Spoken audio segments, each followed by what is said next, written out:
The width of a rectangle is 4 less than its length.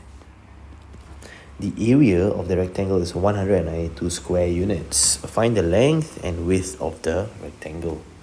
So to do this, it's best to draw the rectangle out.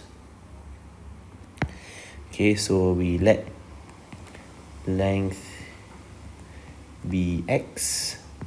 So when that happens, over here is x, and the width is 4 less, so x minus 4.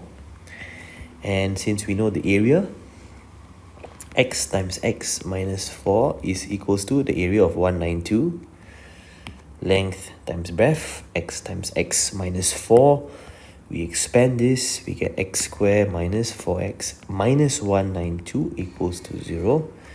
And we can then factorize this to solve x squared minus 192 minus 4x, x and x. Alright, and then we have negative 16 here plus 12. Okay, you gotta try a few combinations here until you get to the point where when you cross this and when you add this up, you must get this negative 4x here. If you don't, then you need to change this up. Either change the sign or change the numbers. Okay, so the factorized form, x minus 16, x plus 12 equals to 0.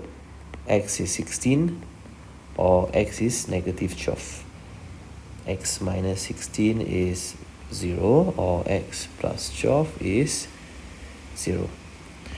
So this is of course rejected because length cannot be negative. X is your length. Width will be 4 less. So we write the length first. Length will be 16 units. Okay, since they put the area as square units, the length will be in units. The width is 4 less. So 16 minus 4, the width will be 12 units. Final answer for this question, length is 16 and width is 12.